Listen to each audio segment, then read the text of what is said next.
नमस्कार विद्यार्थियों। MA previous के पाश्चात्य राजनीतिक विचारकों के अंतर्गत हॉब्स के बारे में हम अध्ययन कर रहे थे। हॉब्स का जो सामाजिक समझौता सिद्धांत है उसके बारे में हम अध्ययन कर रहे थे। सामाजिक समझौता सिद्धांत के अंतर्गत हॉब्स ने जो मानव स्वभाव बताया है उसके बारे में हम अध्ययन कर चुके हैं। हॉब्स ने मानव स्वभाव के बारे में बताया कि मानव स्वभाव स्वार्थी है, आत्मकेंद्रित है, नीच है, विवेकहीन है और हमेशा प्रतिस्पर्धा, भय और कीर्ति की इच्छा से संचालित उसका स्वभाव है। उसके बाद हमने प्राकृतिक अवस्था का वर्णन भी पढ़ा। जैसे हॉब्स ने बताया है कि प्राकृतिक अवस्था सतत युद्ध की अवस्था थी, अराजकतापूर्ण अवस्था थी, एकाकी थी, कुत्सित थी, निर्धनतापूर्ण थी और इसके अलावा जो निरंतर संघर्ष की अवस्था थी और इसमें कोई कला, साहित्य, संस्कृति का विकास नहीं था, क्षणिक अवस्था थी। इनके बारे में हम अध्ययन कर चुके हैं। सामाजिक समझौता सिद्धांत के अंतर्गत दूसरे जो पॉइंट्स है उसके बारे में हम अध्ययन करेंगे जो हॉब्स ने बताए हैं। नेक्स्ट इसके अंतर्गत हॉब्स बताता है कि प्राकृतिक अवस्था के अंतर्गत प्राकृतिक अधिकार और प्राकृतिक कानून विद्यमान थे।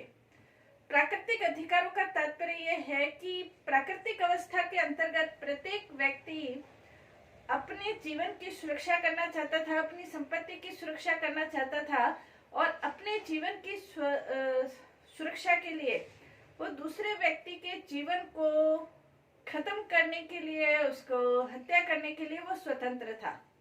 यानी कि सब प्रकार का जो अधिकार है वो उसे प्राकृतिक रूप से प्राप्त था क्योंकि कोई सर्वोच्च सत्ता नहीं थी।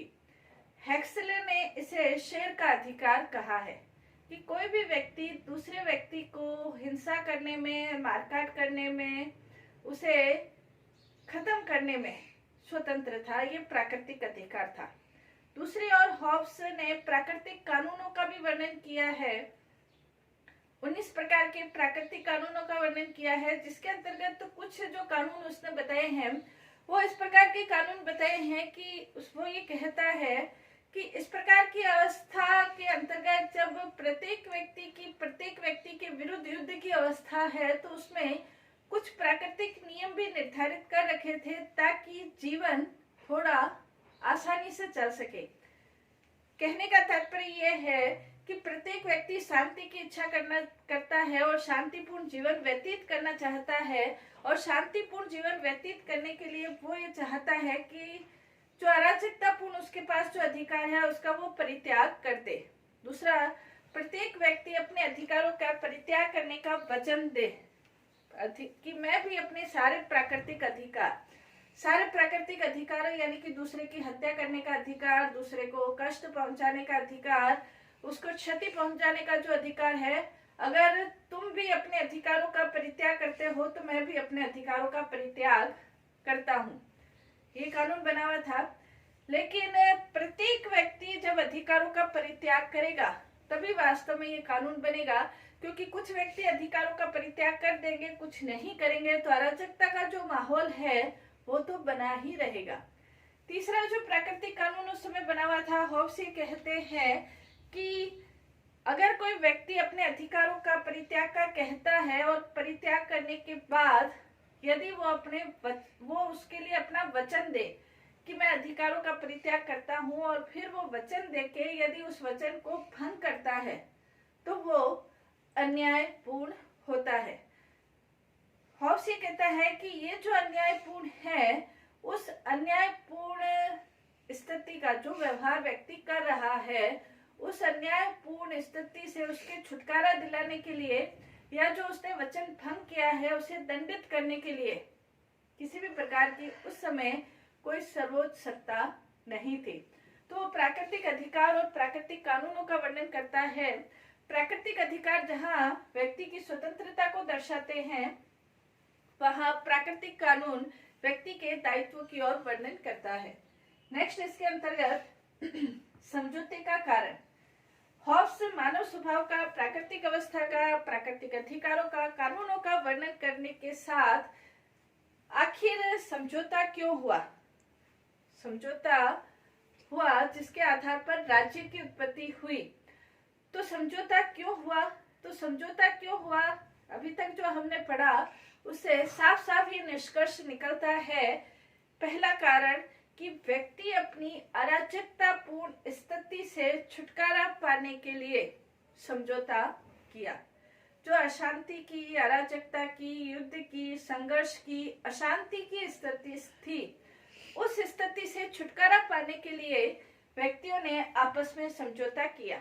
दूसरा इसका कारण यह था कि उस समय प्राकृतिक कानून तो बने हुए थे, लेकिन प्राकृतिक कानूनों की व्याख्या करने वाली कोई संस्था नहीं थी, व्याख्या करने वाली कोई प्रतिनिध्यात्मक संस्था नहीं थी।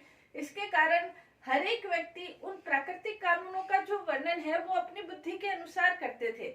इसलिए एक ऐसी संस्था की आवश्यकता थी जो कि वास्तविक रूप में उनकी व्याख्या कर सके, वैधानिक रूप में उनकी व्याख्या कर सके, उस संस्था की आवश्यकता थी। तीसरा कारण इसके अंतर्गत जो प्राकृतिक नियम तो बने हुए थे, लेकिन प्राकृतिक नियमों को यदि कोई भंग करता है तो उस भंग करने के लिए जो उसको भंग करने पर उसको दंड मिलना चाहिए, तो दंड देने वाली कोई सत्ता नहीं थी।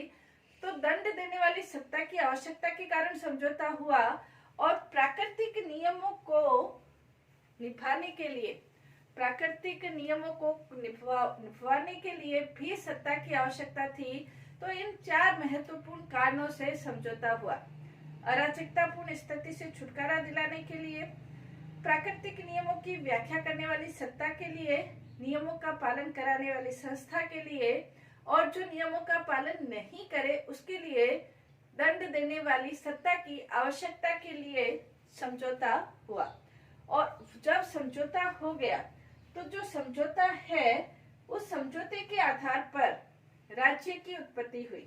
तो जो समझौता हुआ वो समझौता ये हुआ कि मैं, यानी कि प्रत्येक व्यक्ति, जब राज्य की उत्पत्ति हुई तो हॉब्स ये कल्पना करता है कि प्रत्येक व्यक्ति ने अपने जो अधिकार थे वो सारे अधिकार उसने त्याग दिए। जैसे वो ये कहते हैं कि सभी ने मिलकर ये प्रतिज्ञा की, क्या, कि मैं इस व्यक्ति को या व्यक्ति समूह को इस शर्त पर अपना अधिकार देता हूँ तथा इस शर्त पर अपना अधिकार देता हूँ तथा स्वयं अपने पर शासन करने के अधिकार का परित्याग करता हूँ। यानी कि व्यक्ति का स्वयं पर जो शासन करने का अधिकार था उसका वो परित्याग कर देता है, स्वयं पर जो उसका अधिकार है उसका परित्याग कर देता है। क्यों कर देता है? कि तू भी यानी कि समाज में जो रहने वाले सदस्य थे वो सभी सदस्य अपने अधिकार इस व्यक्ति को देंगे और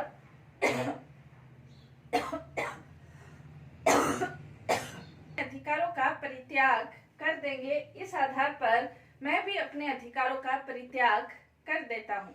तो इस प्रकार से एक समझौता हुआ। तो ये जो समझौता हुआ उसके अंतर्गत फिर सभ्य समाज की स्थापना हुई। यानी कि प्रत्येक व्यक्ति ने जो अपने अधिकार थे उन अधिकारों का परित्याग किसी एक व्यक्ति या व्यक्ति समूह के समक्ष कर दिया और खुद ने जो अधिकारों का परित्याग किया, तो उस समाज के अंतर्गत रहने वाले सभी व्यक्तियों ने अपने अधिकारों का परित्याग कर दिया और उससे फिर एक राज्य की संरचना हुई, राज्य की उत्पत्ति हुई। ये जो राज्य की उत्पत्ति है, इस राज्य की उत्पत्ति में अब चूंकि व्यक्ति ने स्वयं अपने सारे अधिकारों का परित्याग कर दिया, इसलिए सारे अधिकार किसके पास आ गए? उस संप्रभु व्यक्ति के पास, एक व्यक्ति के पास आ गए।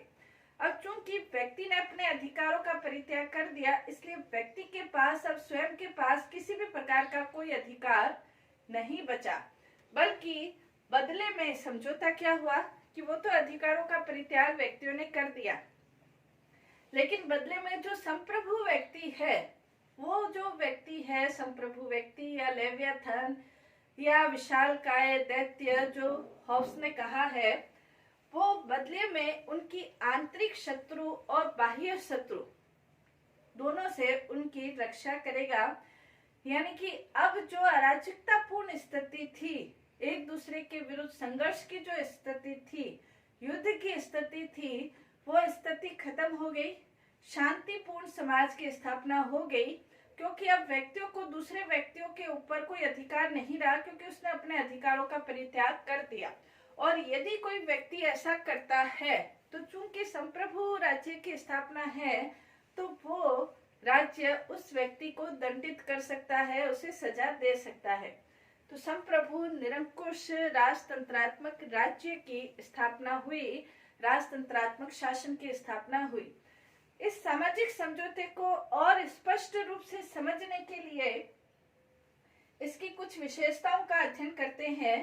जैसे जो राज्य बना, हॉब्स, लॉक, रूसो तीनों सामाजिक समझौता सिद्धांत के प्रतिपादक विचारक कहे जा सकते हैं, लेकिन तीनों ने जो राज्य का स्वरूप बताया है वो तीनों का अलग अलग है। जैसे हॉब्स ने जो राज्य का स्वरूप बताया है वो निरंकुश राजतंत्रात्मक राज्य की स्थापना हुई है। तो जो निरंकुश राजतंत्रात्मक राज्य की स्थापना है, उसके अंतर्गत समझौते की जो विशेषताएं हैं, वो समझौते की विशेषताओं के अंतर्गत कुछ विशेषताओं का हम अध्ययन करेंगे। सिद्धांत की जो कुछ विशेषताएं हैं उसके बारे में हम अध्ययन करेंगे। जो समझौता हुआ, हॉब्स के अनुसार जो समझौता हुआ, उसकी पहली विशेषता हम कह सकते हैं कि ये जो समझौता है ये सामाजिक समझौता है, शासकीय समझौता नहीं है। इसका तात्पर्य यह है कि ये समझौता एक व्यक्ति और दूसरे व्यक्ति के बीच हुआ, शासक और शासित के बीच ये समझौता नहीं हुआ। व्यक्तियों ने आपस में मिलकर समझौता किया और इसके अंतर्गत जो समझौता हुआ उसमें शासक इस समझौते का भाग नहीं है। और जब शासक इस समझौते का भाग नहीं है तो जो शासक है वो अपने किसी भी प्रकार के अधिकारों का त्याग नहीं करता है और न ही वो समझौते के प्रति उत्तरदायी है। तो ये जो समझौता है सामाजिक है, शासकीय नहीं है, इसकी पहली विशेषता। दूसरा, इसके अंतर्गत इसकी जो दूसरी विशेषता है कि इसके अंतर्गत जो संप्रभु शक्ति है, वो संप्रभु शक्ति असीमित शक्ति उसे प्राप्त है। संप्रभु जो व्यक्ति है जिसके पास सारे अधिकार व्यक्तियों ने प्रदान कर दिए हैं, तो उसकी शक्ति सर्वोच्च शक्ति हो जाती है। उसके आदेश ही कानून है, उसकी इच्छा ही सर्वोपरि इच्छा है और उसके विरुद्ध बोलने का अधिकार, उसके विरुद्ध आलोचना करने का अधिकार किसी को भी प्राप्त नहीं है, क्योंकि वो जो भी करता है वो न्यायपूर्ण है, उचित है। और जब न्यायपूर्ण है, उचित है, तो दूसरे जो प्रजा है या व्यक्ति है वो उसके विरुद्ध आवाज उठा नहीं सकते, आलोचना नहीं कर सकते। यानी कि कहने का तात्पर्य यह है कि व्यक्तियों के ऊपर सर्वोच्च शक्ति संप्रभु को प्राप्त है और वो हर कार्य करने के लिए स्वतंत्र है। तीसरा, इसके अंतर्गत जो उद्देश्य है, जिन उद्देश्यों को लेकर, क्या उद्देश्य थे? शांति की स्थापना, कला, वाणिज्य, संस्कृति, विज्ञान की उन्नति, इन उद्देश्यों को लेकर अनुबंध हुआ, समझौता हुआ। तो ये उद्देश्य अनुबंध के भाग है और जब तक इन उद्देश्यों की पूर्ति नहीं हो जाती है तब तक ये अनुबंध चलता रहेगा। यानी कहने का तात्पर्य ये है कि अनुबंध या समझौता चिरकाल तक के लिए हुआ है, वो किसी समय विशेष के लिए नहीं है, क्योंकि शांति की स्थापना ऐसा उद्देश्य है जो कि हमेशा से ही रहेगा। ये उद्देश्य कभी खत्म नहीं होगा। प्रगति, विकास, ये हमेशा ही रहेंगे, तो ये कभी खत्म नहीं होंगे। तो ये चिरकाल तक ये समझौता बना रहेगा। इसके अलावा ये जो समझौता है ये भय पर आधारित समझौता कह सकते हैं, क्योंकि व्यक्तियों को अपने अस्तित्व के प्रति भय था कि दूसरा व्यक्ति उसके ऊपर कोई आक्रमण नहीं कर दे, उसके अस्तित्व खत्म नहीं कर दे। तो ये भय पर आधारित समझौता कहा जा सकता है। नेक्स्ट, इसके अंतर्गत ये जो समझौता हुआ, इसके अंतर्गत जो शासक है वो सर्वोच्च विधायक है। सर्वोच्च विधायक का तात्पर्य यह है कि शासक की जो इच्छा है वो ही कानून है, उसके आदेशों को मानना प्रत्येक व्यक्ति का कर्तव्य है और जो वो आज्ञा देता है उसे मानना प्रत्येक व्यक्ति का दायित्व है। और यदि कोई व्यक्ति उसके दायित्व को नहीं मानता है तो वो उसको सजा दे सकता है, उस पर नियंत्रण कर सकता है। कहने का तात्पर्य यह है कि जो शासक है वो सर्वोच्च विधायक है, शासक ही सर्वोच्च विधायक है, यानी कि उसकी इच्छा ही कानून है। नेक्स्ट इसके अंतर्गत इसमें पहले जो व्यक्ति एकाकी जीवन व्यतीत करते थे अब सामाजिक जीवन व्यतीत करने लगे, यानी कि समाज का निर्माण इस समझौते के द्वारा हुआ। नेक्स्ट इसके अंतर्गत जो आज्ञा भंग यदि की जाती है, अगर आज्ञा नहीं मानी जाती, आदेशों का पालन नहीं होता, तो उसे अन्यायपूर्ण माना जाता है। और अन्यायपूर्ण का तात्पर्य यह है कि उस अन्याय के लिए फिर उसके लिए दंड का भागी भी व्यक्ति बनता है, सजा का भागी भी बनता है। इसके अलावा इसके अंतर्गत जो राजा है, जो शासक है, वो प्रत्येक व्यक्ति का प्रतिनिधि है, यानी कि एक तरीके से व्यक्ति अपने प्रतिनिधि को ही अपने अधिकारों का त्याग, अपने अधिकार दिए हैं, अधिकार त्याग करके अपने ही प्रतिनिधि को दिए हैं। तो जो शासक है वो व्यक्तियों का, सभी व्यक्तियों का प्रतिनिधि है और व्यक्तियों का प्रतिनिधि होने के कारण व्यक्तियों के हित में वो शासन कार्य करेगा। लेकिन उसके पास जो अधिकार है वो असीमित अधिकार है और उसके ऊपर कोई सीमा नहीं है। व्यक्तियों के ऊपर उसका नियंत्रण है वो असीमित है, जो उसको विधान बनाने का अधिकार है वो भी असीमित है। कहने का तात्पर्य निरंकुश राजतंत्र की वो स्थापना करता है राज्य के अंतर्गत। हॉब्स ने जो सामाजिक समझौता सिद्धांत का वर्णन किया है, हालांकि बड़े वैज्ञानिक तरीके से, व्यवस्थित रूप से, क्रमबद्ध रूप से और भौतिक जो नियम है उसका राजनीति शास्त्र में प्रतिपादन करते हुए हॉब्स ने सामाजिक समझौता सिद्धांत का वर्णन किया है। और उसका जो ग्रंथ है लेवियाथन, उसमें सामाजिक समझौता सिद्धांत का विस्तृत वर्णन भी देखने को मिलता है। लेकिन हम ये नहीं कह सकते कि सामाजिक समझौता सिद्धांत त्रुटि रहित है। अनेक विद्वानों ने सामाजिक समझौता सिद्धांत की आलोचनाएं भी की है। कुछ आलोचनाएं हम कह सकते हैं, पहला जैसे कह सकते हैं कि जो हॉब्स है उसने मानव स्वभाव का जो वर्णन किया है, वो मानव स्वभाव का वर्णन एक पक्षीय वर्णन किया है। एक पक्षीय वर्णन का मतलब ये है कि उसने मानव स्वभाव को घोर स्वार्थी, आत्मकेंद्रित, विवेकहीन, दुष्ट, नीच ऐसे शब्दों का प्रयोग किया है। वास्तव में मानव स्वभाव ऐसा नहीं है। प्रत्येक व्यक्ति के अंदर अच्छाई छुपी हुई होती है। ऐसा नहीं है कि व्यक्ति अपने स्वार्थों के वशीभूत ही कार्य करता हो। व्यक्ति समाज के लिए, समाज की उन्नति के लिए, समाज के परोपकार के लिए, दूसरे व्यक्तियों के परोपकार के लिए व्यक्ति अपने जीवन को पूर्ण रूप से समर्पित कर देता है। ऐसे अनेक उदाहरण इतिहास में देखे जा सकते हैं।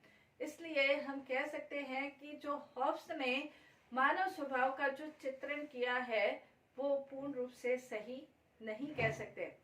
दूसरा, उसने जो प्राकृतिक अवस्था का वर्णन किया है, जिस तरह की प्राकृतिक अवस्था का वर्णन हॉब्स करता है उसका कोई ऐतिहासिक आधार या ऐतिहासिक प्रमाण नहीं मिलता।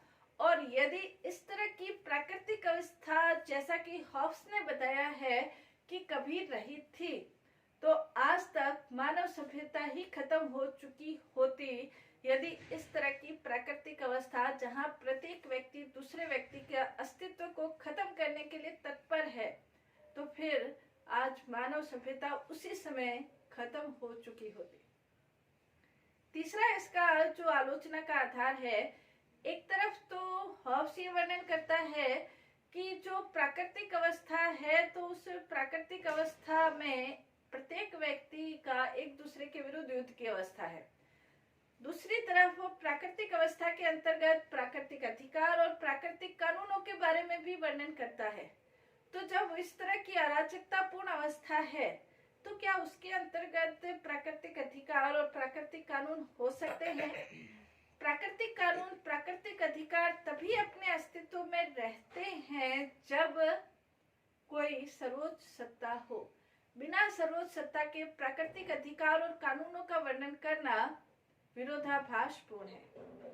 तीसरा, इसकी आलोचना के अंतर्गत नेक्स्ट अपन ये भी कह सकते हैं कि सामाजिक समझौता सिद्धांत है वो अतार्किक है, कोई तर्क नहीं है।